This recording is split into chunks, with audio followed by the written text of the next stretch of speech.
Pero bagay sila ni Michelle magkasama, ha? Malay mo, sa 5'5", magkasama kayo. Pareho matangkad. Why not? Oo. Pareho matangkad. Taka parehong balingkinitan. Wow. O, di ba? Parehong balingkinitan ng kanilang mga kuko. Okay. So, di ba? Ano, nag-enjoy ka ba? Dahil Oo naman. naka-straight ka na 1 week dito, Saka ah. 1 week ako dito, sobrang happy ako dito. Ano na-experience mo? Kasi, ano kayo, actress ka eh. Oo. More of, ano kayo, mga teleserye, drama, prime time, di ba? So, ano yung experience mo for 1 week? Sobrang fun dito kasi naging kaibigan ko na din lahat ng staff. Tapos medyo walang hassle, tsaka chill lang talaga dito. Relax lang yung trabaho. Lahat nagsasaya, walang stress. Yun yung ano, kasi sa acting sa mga teleserye, paguran talaga. Dito, What do you mean paguran? Chill lang. Kasi Paguran, trabaho parang, yan, syempre. oo, trabaho Dapat naman syempre din. iba ang live, Oo, iba ang iba yung buhay teleserye. doon. Kasi pag teleserye, may istorya. Di ba? Pag may istorya, ilang sequences kayo doon? Minsan, 30, 40. 40. O di ba, magpupuyat ka talaga. Pero syempre, that's Pero everyday worth also. it naman yun, Kasi, syempre. pinapakita mo yung talent mo as an actress, di ba? actress. Eh, yun ang gusto mo, di ba? Mapakita yung talent mo as an actress. Di ba? Oo Sabi mo? naman. Ano bang paborito mo? Ikaw paborito mong artista, sino? Sa pag-arte. Yung mga Ikaw. the senior. Tigilan mo, tampaling dito. Nung ako ba arte? O yung mga babae. The likes of Congresswoman Vilma Santos, Nora Ono. Yun, Vilma Santos, Maricel Soriano. Yes, yung mga Maricel. drama queens natin. talaga Mga na magagaling. magagaling talaga. Di ba? Kasi, Alam mo yung pinakamagagaling yan dati? Lolita Rodriguez. Yun. Yung mga, ano mo yan? Kasi bata pa to eh.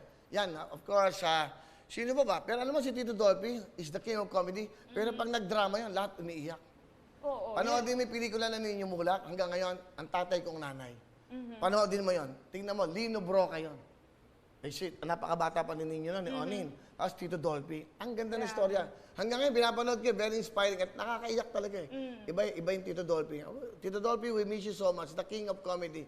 Tito Dolphy, we miss you. Natin. Parang biro lamang dumating ang tulad mo Grabe. at may isang pag-ibig na tapat at totoo dahil sa'yo'y naramdaman ang tunay na pagmamahal. Iibigin kita kahit sino ka man. Ikaw na nga ang hinahanap ng puso, ang siyang magbibigay ng saya, ng tamis at lambing sa buhay ko. Ikaw na nga ang bawat panaginip ko, sa piling mo'y nagkatotoo ang lahat ng mga pangarap ko. Ikaw na nga ito.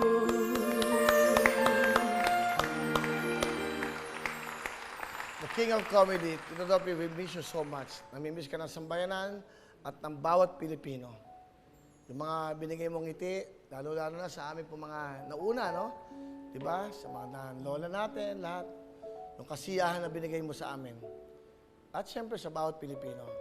Habang buhay, at yung mga papanganak, makikilala nila kung sino ang the king of comedy. And of course, the king of action also. Ang pelikulang Tabing Eka na FPJ, Fernando Po Jr. Di ba yung mga hari, di ba? Ito Eddie Garcia, di ba? Mga nakakamiss yan. Di ba? Yung mga hinirespeto mo at magagaling at mga matutulungin sa mga kapwa Pilipino natin. Ganun lang talaga ang buhay, no?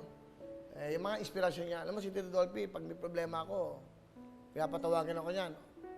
Asan ka? Punta ka dito, samahan mo ako kumain. Punta ako sa bahay niya, magkukwentuhan kami dalawa. Saka noong unang pagpunta ko sa Amerika, yung ayoko na dito, yung time na yon, binigyan niya ako ng baon. Hindi ko nakakalimutan yun. Yun, ganun na eh. Tapos binigyan niya akong baon, tapos mag-iingat ka doon, sabi niya. Ganun na. Even si Tito Ronnie, FPJ. Kaya sa time, nakasama ko, binigyan din ako. Eh, mga nagsisimula ka pa lang. Bili mo, 19, ano yan eh. Ito, totoo to ah. 1986 yata eh. Hindi pa ako wala pa eh. Drummer lang ako eh.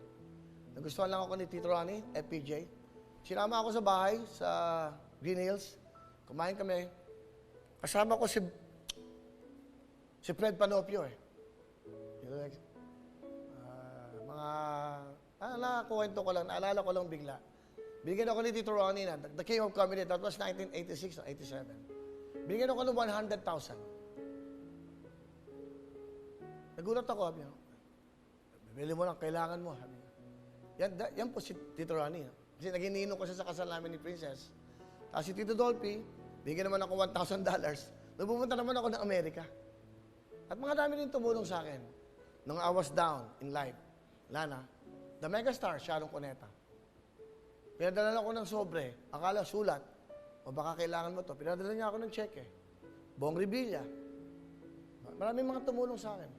Kuya Epe, Philip Salvador. Yung nga, ganun lang naman.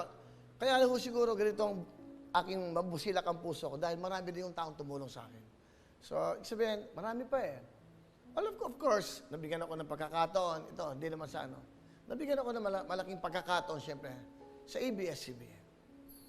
Doon ako nakilala talaga ng sobra, pinagkatiwalaan ako ni Ma'am Charo, Miss Cory Bidanes, Mr. Freddy Garcia, of course, Mr. Gabi Lopez. Yun yung wawawi. Yun ang wawawi po. Doon nagsimula. Kasi, kaya ako nababanggit, kasi napagtuloy-tuloy po ito eh. Hanggang ngayon, andito pa rin ang programang, yan ang konsepto. Makatulong, makapagpasaya, at makakausap ang mga kababayan nating ondaryo at maikwento ang buhay nila. Kumbaga, itong programa ho na mahihirap. Nakikinig, sumasayaw, kumakanta, pinakikinggan yung hinanaing nila. Yan ang mga taong nakatulong sa akin. Kaya kung sino man yung natutulungan ko, ako ho'y naging tulay din sa mga taong tumulong sa akin. Ganoon naman ang buhay. Tito Dolphy, I miss you so much. The King of Comedy. Tito Ron, FPJ, I miss you so much. Kasi ito yung mga alam mo ang inspirasyon ko? Pinag-combine ko yan eh. Tito Vic and Joey. The King of Noontime Show. Silang tatlo, bakit? Yung durability nandyan. Bakit hanggang ngayon nandyan sila?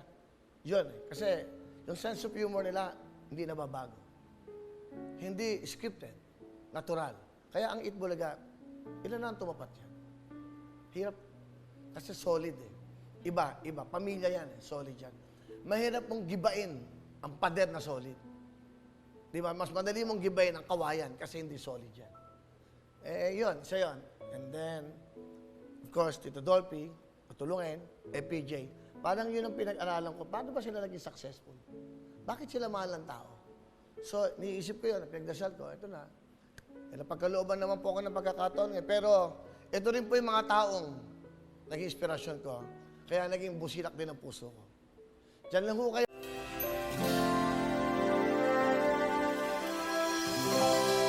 Hello mga kapuso! Ako po si Ipon. Minabati ko unang-una dyan mga kaipo natin, mga kaskwami ko dyan. Nagustuhan nyo ba ang video na to?